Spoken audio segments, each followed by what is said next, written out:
Hey, thanks for checking out this podcast. Our hope is that it's an encouragement to you, that it builds your faith, that it helps you be a better leader and a better influencer in and through your life. If this is helpful to you, we'd love you to subscribe and also share it with somebody else to encourage them too. Thanks. All right, welcome to the VC podcast this week. My name is Jeremy Holsworth, and I'm here with Pastor Dan Goddard, and we are so excited to be diving in with you today. Yes, we are. Super pumped. We're doing another podcast. Yeah, today, we're going to be talking about the topic of discouragement. Yep. So, I love to start these podcasts with a bit of something more personal before we dive in. Okay. So my question to you this week is, lately, how have you been discouraged? Lately, how have I been discouraged? Well, there's days where I look at the challenges that we're facing personally or as a church or, in my world, and then I start to kind of feel overwhelmed by those. So, currently we're in this 18 months of COVID, so then I wonder, how much longer is it going to go? Or what are the next steps? Or how are we going to handle this issue or that issue? Or sometimes I get disappointed with people. Sometimes I think, wow, I wish this person would have done that. Sometimes I'm disappointed with myself. And I think, I wish I would have said this or behaved that way. And then those things can drag me down. Yeah. For me, I've been discouraged with our young adults group lately. Yeah. So this is going to get personal for me. Okay. Man, young adults, youth, they're so close to my heart. And what's beautiful about it, and I'll touch on this later as we dive into the practicals. This will be my anecdote for answering these questions. But our young adults group hasn't been growing too much lately. A lot of people move away. Yep. I've been feeling a sense of stagnant, just that we're not moving, kind of getting frustrated. And I've been discouraged because I've been measuring young adults to other things. So youth is growing, everything's great, everyone's excited. Yeah. Our young adults group is struggling with getting certain people to be committed in certain areas, and some people are just moving away. It's always discouraging when people move away. Yeah. And I've been discouraged with it. And here's the root of the discouragement for me. Yeah. It isn't that the young adults group isn't A, B, and C. I think for me the root of my discouragement with it has been I didn't fix this. Okay. I'm discouraged with myself. I feel like I could have done more, or if I talked to this person in such a way, maybe they would have stayed or acted in this way. And I've been discouraged because I feel like I'm not enough. Yeah. Make A, B, and C happen. When I think discouragement turns us in on ourselves, right? It starts to make us think why didn't I fix this? How come I didn't do better? Exactly. What could I have done? And where you started there, just to not to analyze you too much, but I think unmet expectations. There you go. And just expectations in general are one of the one person said it this way: expectation is the mother of disappointment. Oh. Right. Oh. So. I think sometimes we're like, this is going to go forward, this is going to grow, or this person's going to be with us forever, and then they move, and that's an expectation that gets removed, right? And then it's like, so that's one. And man, that's the heart of it for me. I'm discouraged because I'm comparing it to something that's where I wanted to go next. Yeah. So comparison, I think, is another. So expectations is one place. Comparison is another place where discouragement really sets in, man. As soon as we start to, compare ourselves with someone else, something else, the past, it's like it's not like it used to be. All of those comparisons, that can really... To a year ago, comparing it to another ministry. Yep. Oh, man. Yep, that can beat us up. Comparing our lives with someone else's life, our marriage with someone else's marriage, our kids with someone else's kids, our family, our friendships, where we see somebody else who's got a great friend, and then we compare, and that. And man, I've been walking through this with you for a couple weeks here, and months. Every now and then, I'll be like, I don't know what to do with this, and then we'll talk for a little while, and you will encourage me. I'll go away and think of a few things, and suddenly my vision is better. We'll talk about the three things in the midst of discouragement, and I'm happy to say that I'm not discouraged with our young adults group as much as I feel discouraged, if that makes sense. Yeah. I can feel discouragement and get into my own head about it. And then there are beautiful conversations I have with people that are saying, man, this young adults group is helping me. Yeah. This young adults group is where I'm walking with Jesus and being helped. This young adults group is where I find my dearest friends and get to walk with Jesus with one another. I'm looking at the wrong things, and we'll talk about that in a bit here. So if, those are some of the things that cause discouragement. We've thought about there, like expectations, comparison, overwhelm. Like for me, some of that was the overwhelm. So there's different things that will cause it.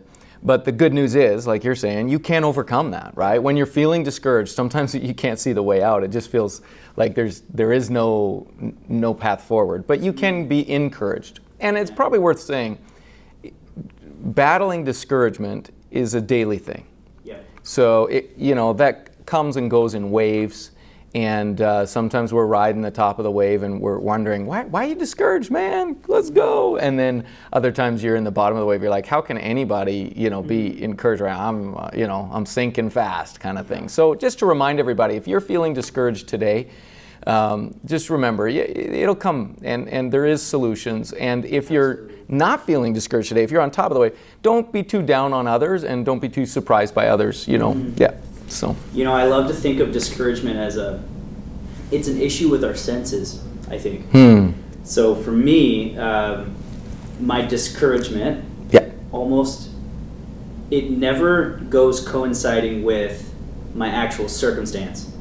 So the exact same physical circumstances, depending on how I approach it, my approach changes whether I'm discouraged or not. So it's my mindset, my vision. Am I looking at the right things? Yeah. When I take away the comparison. Yeah. When I take away my expectations. Yeah. When I take all these things that I'm overwhelmed with and I simplify it, I step back. I can somehow not be discouraged as much. Yes. And yet the whole situation may look exactly the same. Right, your circumstances haven't changed. Yeah. But I think your perspective of the situation, shifts. Yep. Which that's really our first point, right? That brings us to our first point, which is? Check your focus. Check your focus. So if you're feeling discouraged, check your focus. Yeah. What are your eyes on? What are you focused on? Because if you got your eyes on the problem, you got your eyes on the past. If you got your eyes on something over the fence over there that somebody else, then you're probably going to be discouraged. So what should you have your focus on? Right. Right. So what do we got to do? You have to have your focus on where your hope is. Right. And so we can speak very. I don't want this to sound like any kind of cliche.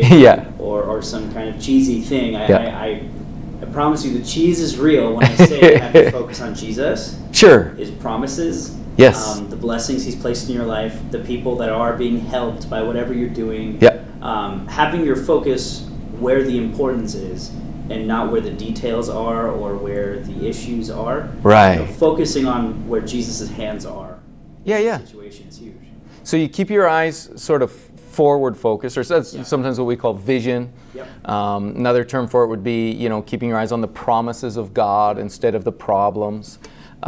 Fix your eyes on Jesus. Actually, that very term is a Bible term, right? Hebrews chapter 12. Yep. And he's talking about running the race. The book of Hebrews is about not giving up, not getting discouraged, not pulling away.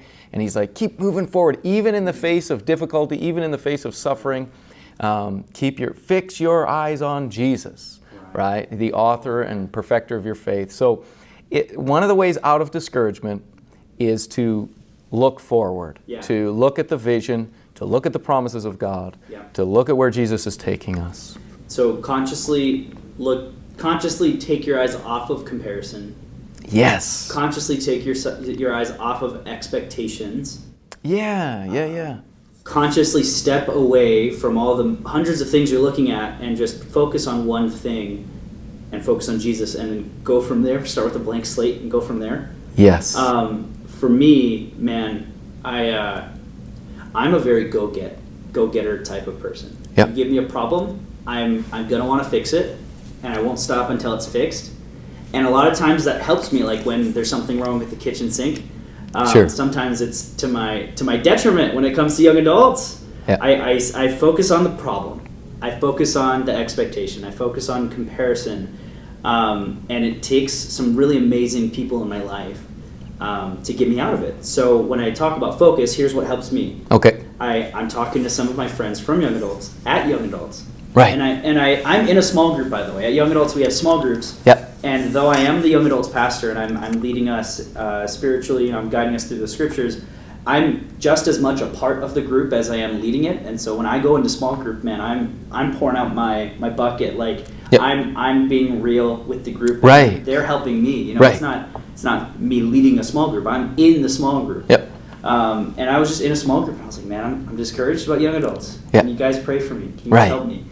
And man, it was beautiful. They were so surprised that I was discouraged. Right. Yeah. Because their eyes were on the right things and my eyes were on the wrong things. Yeah. And so they spent probably 20 minutes setting me straight. Right. They were like, Jeremy, I want you to remember this person who got helped. Right. And another person says, I'm having an amazing time every week being encouraged by my friends and being prayed for. Yeah. And this person shares and how they're so excited to be a part of something, and every season looks different, but man, it's not diminishing my growth here. Yeah. And then one person looked at me and said, Jeremy, a few months ago, man, I got saved here. Yeah. Wow.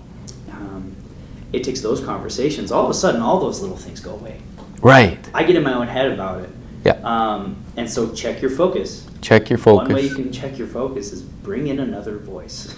Yeah, absolutely. Because we get in, like you said, we get in our own thinking, we get in our own head. Yeah. And it really helps to have somebody else help you get your eyes on a different direction and think about where you're going. You know, if you're discouraged about, say, how you're doing in an area of your life. Right. And you're like, man, I'm not making progress, or I keep failing.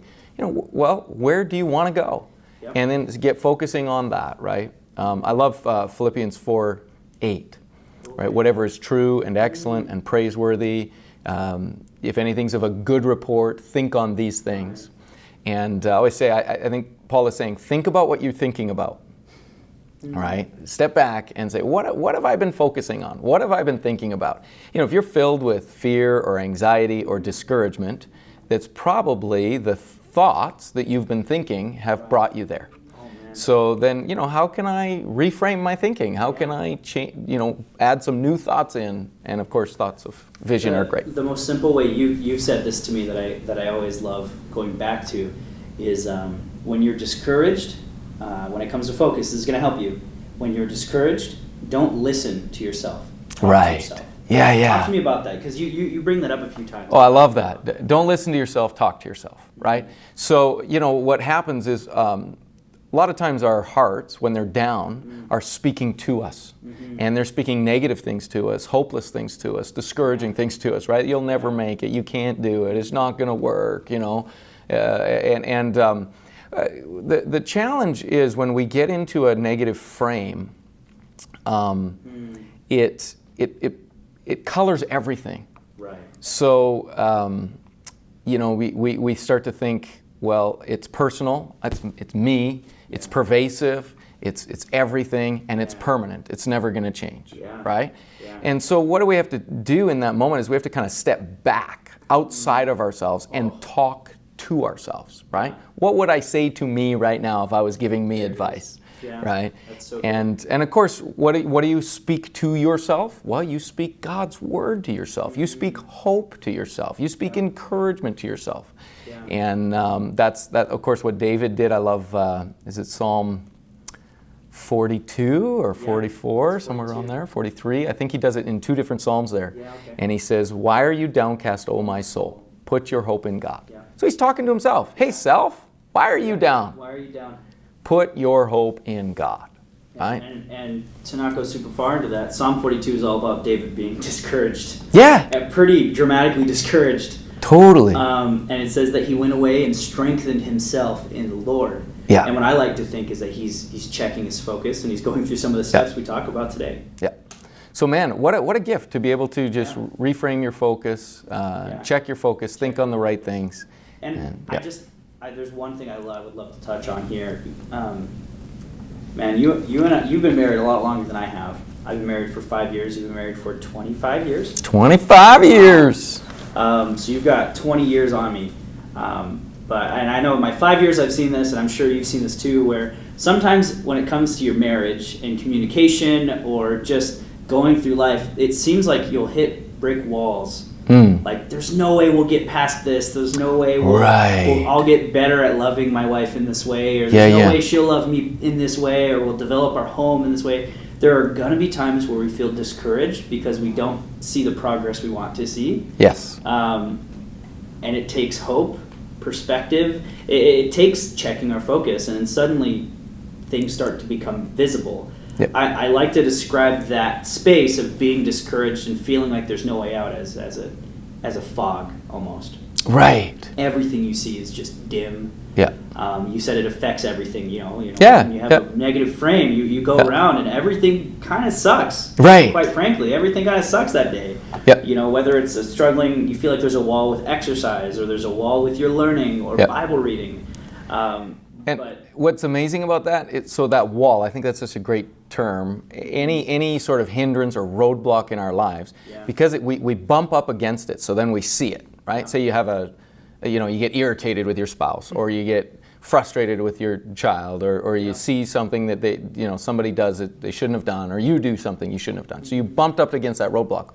But what happens to our minds in that moment is like you said, it feels pervasive. And we say things like this: that always happens. Oh. You always do that, which is hilarious, because if you just think about it for a second, that is not true. No.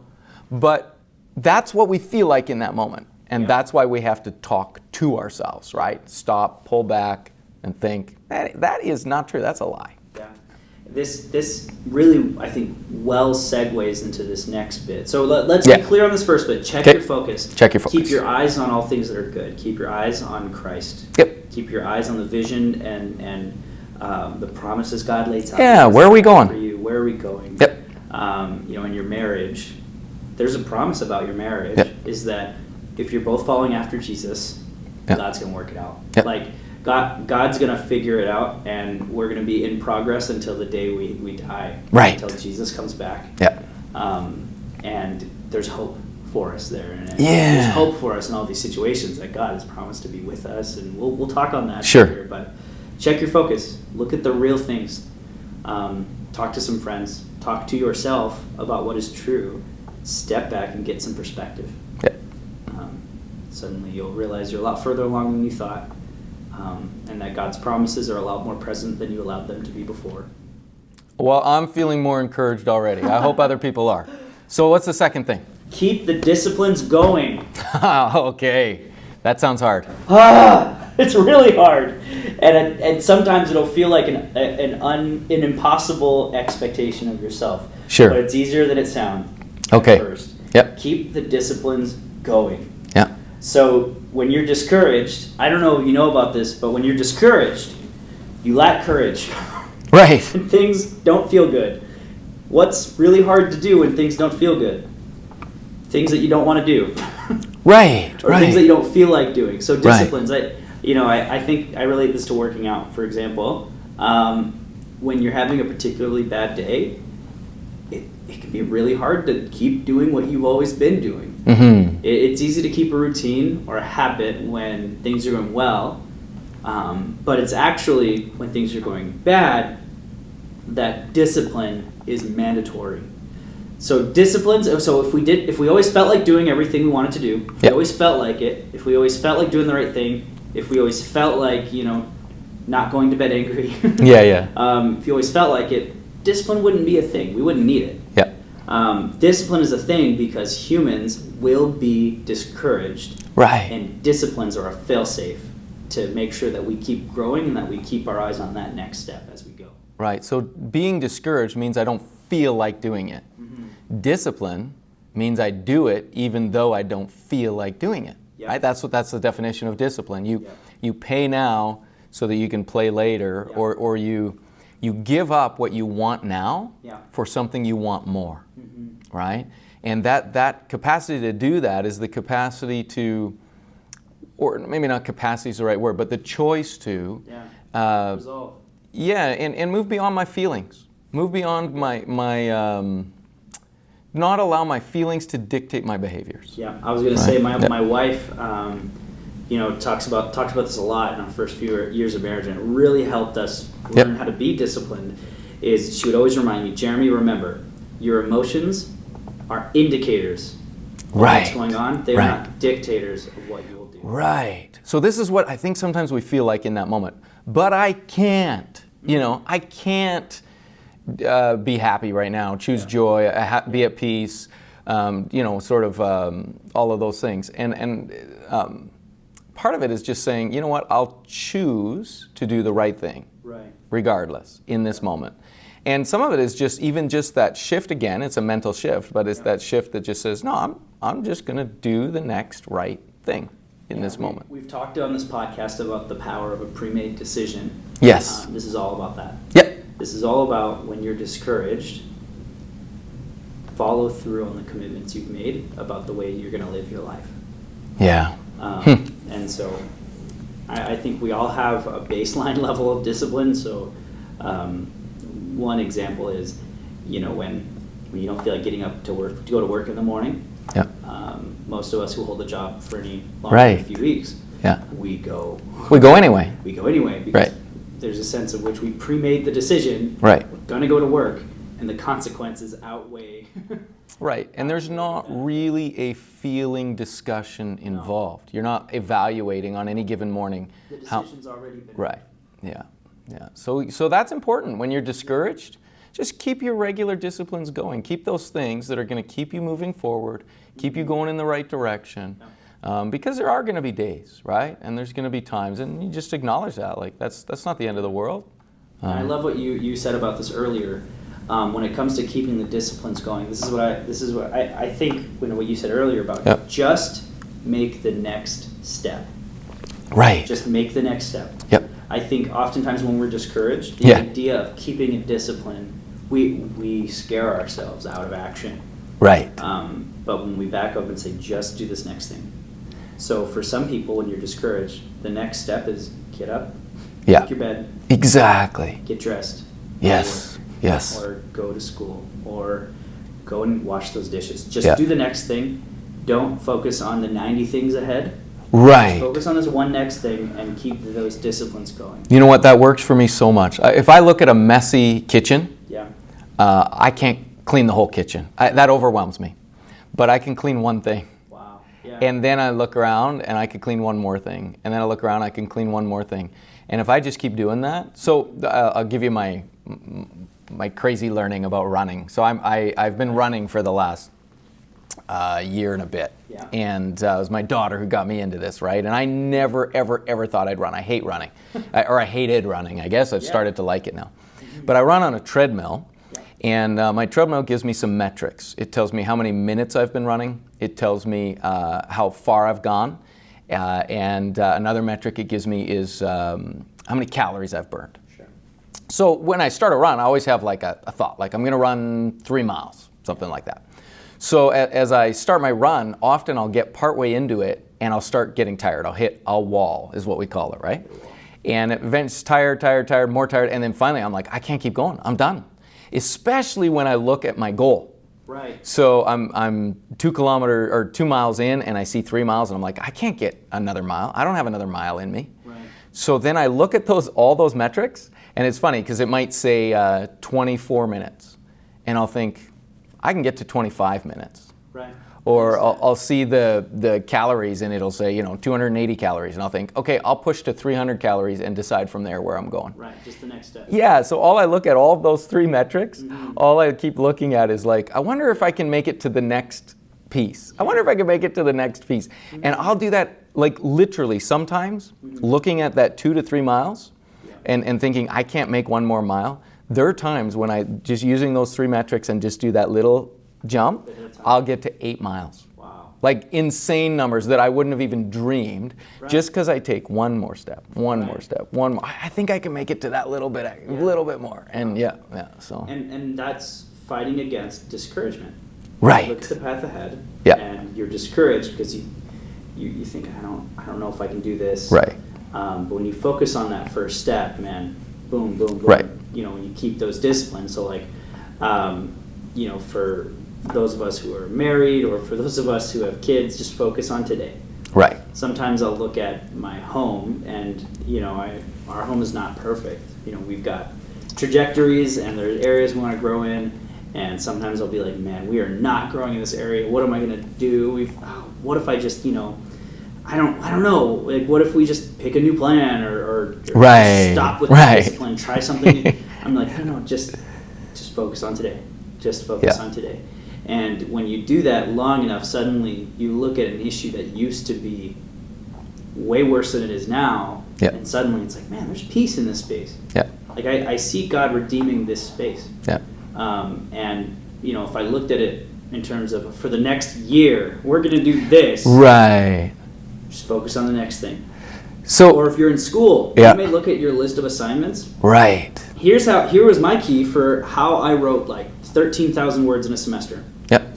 I looked at all these papers I had to write at the beginning of the semester, and I thought, there's no way. I'm going to fail through school. I'm going to get deported back to California. This is over. This is over. And me and my wife sat down with all my assignments and everything, and we paced it out, and it was like, okay, I have to write 300 words a day. Right. For this whole semester. Every day. Yeah. And so the next day I said, okay, Jeremy, 300 words, we can do this.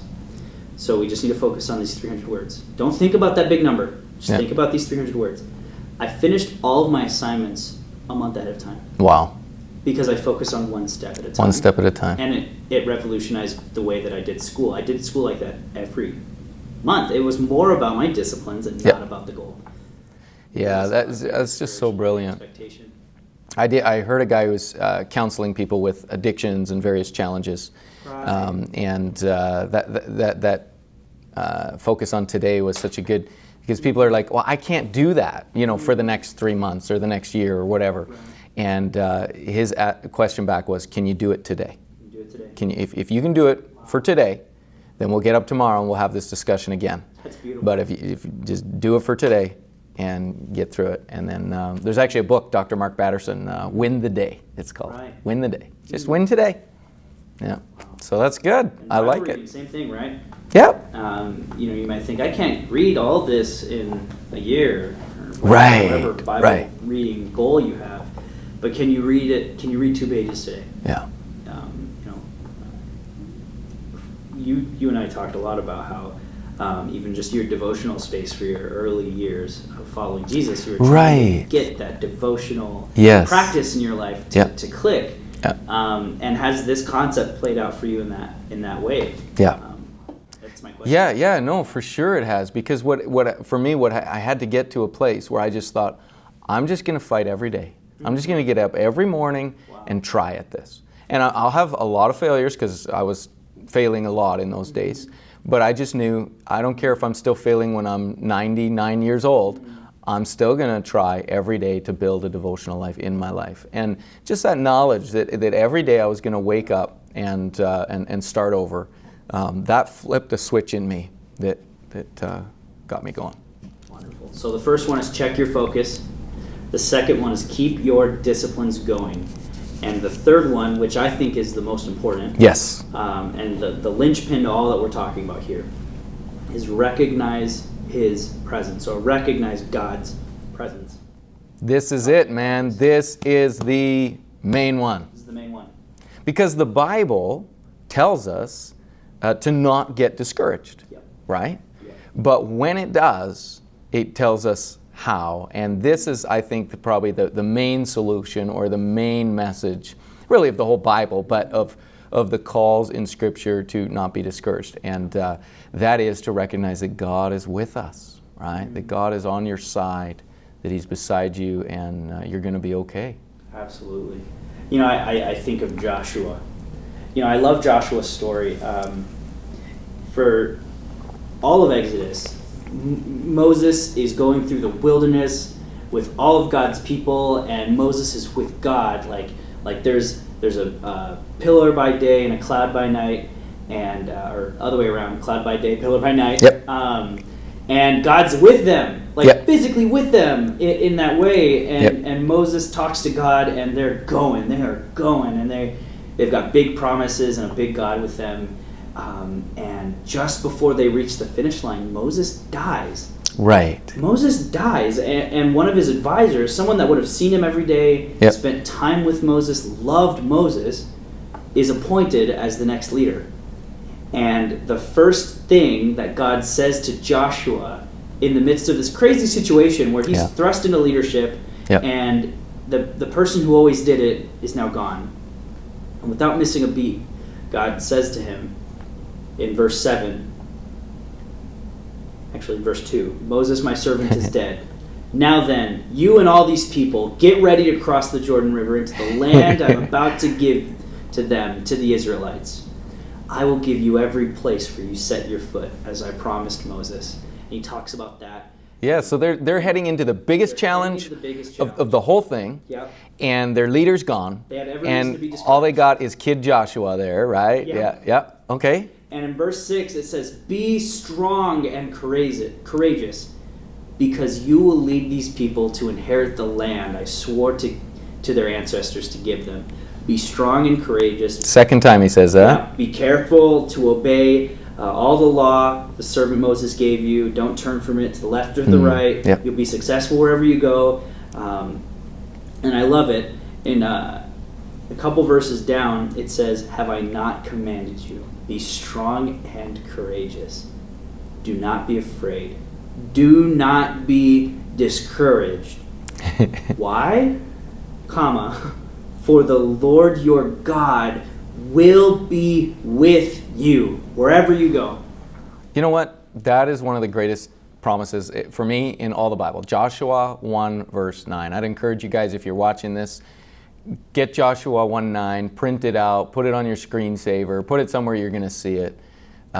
Be strong, be courageous. I always think those two statements were there because Joshua felt weak and discouraged. Yeah. Right? Man, one of the most beautiful things that I learned about reading the Bible is that when God gives an encouragement or a statement like that, it's because the recipient needed it. Exactly. So Joshua was told by God, be strong and courageous a few times. Right. Because, man, he did not feel it. It wasn't there. He had every reason to be discouraged. Right. And we have to watch for that because I think as we read Scripture, we can just think, oh, Joshua was this courageous guy. He was this strong guy. But by inference in the text, he was a weak guy and a discouraged guy. At least in face of this massive at that moment. And that's why he needed that text. Now, out of that text, he comes out strong. He comes out courageous. But it's because God gave him that word, right? And of course the promise that the command was based upon right? The Lord your God is with you wherever you go. And that's one of the most repeated promises in the Bible. Yeah, it is. It's the most repeated. The most important. I think so. The key promise, from Exodus, even from Genesis to Revelation, is I'll be with you. Okay, let me say it this way. His promise is his presence, and his presence is his promise. I think that's the message of the Bible. Wow. Yeah. So how do you not be discouraged? Recognize that God is with you. God is with you. God is with you. Hear him whisper that to you. Yeah. God is with you. God is with you. I'm with you. I think about Jesus and how he walked with the disciples on earth. And I'm always in the Gospels, just who I am. And I thought about this and how when Jesus is with the disciples, they could face anything. Yes. We're getting ran out of town. Jesus almost getting stoned. Man, even Jesus getting arrested and Peter slices a dude's ear off. Like, there are these courageous moments, even misguided sometimes, but there are these courageous moments because Jesus is with them. Right. And I look at a comparative when Jesus dies on the cross and Jesus is no longer with them. How do those 12 same disciples, even after all of that history, how do those same people live through life? They just go back home. Yeah. They don't have a direction. They don't have courage. Right. Those 3 days that Jesus is in the grave, they just go right back to the way they lived before. Yeah. Because the presence is the point. Yes. Jesus raises from the grave. Yeah. Gives them the Holy Spirit, sends. And suddenly, Jesus gives them their presence. He says that big promise, behold, I am with you. Right. Now into the end of the age. Yep. And you look at the early church, when they have the Holy Spirit. Right. they act just as though Jesus was literally with them physically. Right. They get arrested, they get ran out of town, they get persecuted, Yeah. people die. They take courage. They take courage because God is with them. Totally. Because God is with them. And so literally, I'm talking about Acts and then way back in the Old Testament, it's consistent all the way through. God's presence is the way that we cannot be discouraged. Okay, so I think it's God's felt presence. Yep. And I want to just say that because you can sort of acknowledge mentally that God is with you, but are you conscious? Are you aware? Are you experiencing that presence? Are you personally encountering it? Because without that, we don't have that courage. So I think of one time you're talking about Jesus and his disciples. They have the feeding of the 5,000. It's so cool. They get this miracle. Then he sends them out on a boat, which he knows is going to take them into a storm. They're in this storm, and they're freaking out in this storm. And then they see Jesus passing on the water, right? But I just love what he says right there. He says, "Take courage. It is I. Do not be afraid." So the commands, take courage and do not be afraid, are sandwiched around this one statement. It's me. It's okay, I'm here. It's me. Yeah, I'm here. I'm with you. Yeah. And there's just something about when you acknowledge that in a personal way that you go, I'm going to be okay. Yeah. Everything's going to be okay. No matter what happens, no matter what the storm looks like, if this boat capsizes, if we go down, if this is our last day on earth, whatever happens, it's okay. He's with me. Yeah. And you have to actually consciously recognize it. Right. So God's with you. Yes. But you can live like He's not. Right. And it's not a good way to live. Like, you'll feel it. I don't need to tell you. Yeah. If you walk through life as a Christian and you don't recognize His presence in your day-to-day like that, man, you're not going to get smitten or anything. Like, this isn't a condemnation. You're just not going to have as much joy, and you're going to be fearful, and you're going to be discouraged. Yeah. And the way to be encouraged is to lay hold of what's already yours. Right. Look to the God who's with you now. Yeah. You were talking about this earlier, but my boy August. Right. He's a shy, timid boy. Yep. When he's with me, he's loud and he's there, and it's just me and him. Yep. And he's out in public. If he doesn't know I'm there, he'll shut down. Yeah. He's exactly. He's gonna be safe, right? If I'm there, he's safe. If I'm not, he doesn't know what's going on. He'll just shut down. Yep. And I find that I get to hang out with August quite a bit, and he takes quite a while to warm up to me. Yeah. But if he's in your arms, yeah, man, he's smiling and high-fiving me and enjoying the moment and able to fully engage in the moment. Yeah. But if you're not there, if he's not aware that his dad is there, right, his daddy is there, then he's going to be pulling back. And that's how we all are, right? Actually, Romans chapter 8 says that God hasn't given us a spirit of fear, right? Again, into bondage, but He's given us His Spirit by which we cry out, Daddy, Abba, Father, right? It's like, Daddy, you're with me. Yeah. Daddy, you're on my side. Yeah. And it's in that moment that we can take courage and that we can put fear beside us and say things are going to be good. Mm-hmm. So, in the same way that the disciples could face tons of adversity, but if Jesus is there, they'll be all right. Yep. They feel it. They can face the next thing. They can look at the next step. They can all these things. Similarly, my son, as he's small, if I'm there with him, he has a sense that everything's going to be okay because I'm there. Yeah. And in a much bigger way, to the God who is an actual secure presence, He's with us. We're going to be all right. And I can tell you 1,000 times in my Christian life, I've been at a point where I felt intimidated or afraid or stressed or anxious, and in prayer, I hear the Holy Spirit say, I'm with you. Take heart, I'm with you. Yeah. And I'm out of that able to enter into whatever the challenge is, whatever the struggle is, not knowing that the circumstances are going to be perfect. Yeah. It's not saying, now this is all going to go great, but just knowing that it's okay because my God is with me. Yeah. Yeah. So, for me, when I think of these three things, check my focus, keep the disciplines going, and recognize that His presence is there. Yeah. When I'm discouraged about young adults, or I should say when I was discouraged about young adults, I needed some people to help me check my focus. Yeah. What are the wins? What's going on here? People Right. are flourishing. Yeah. And relax a little bit, step back, get some perspective. Yeah.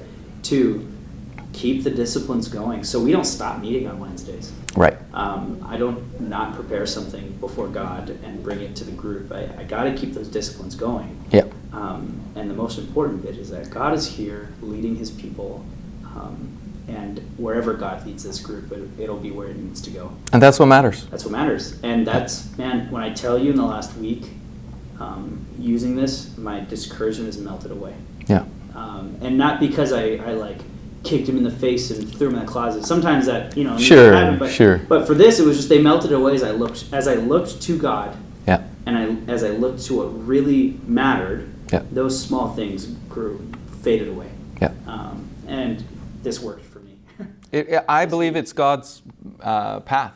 Yeah. And the way Scripture says to do it is to take heart or take courage. Take it. And I think there's 2 ways to do that. I think you can take courage on the wrong basis.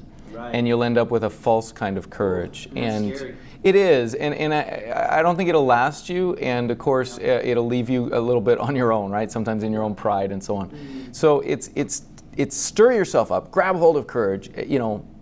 Yes, I'm going forward, but it's do it on the right basis, right? Your courage should be on the basis of who's with you, Exactly. not on the basis of your ability or Exactly. your circumstance. Yes. Yeah. That's huge. Amen. All right, everybody. Okay. This week, check your focus, Yeah. keep your disciplines going, and recognize God's presence. Yeah, don't be discouraged. Let God encourage you. Let us encourage you. Yeah. Yeah, it's great. Have a great week, everybody. This has been the VC Podcast.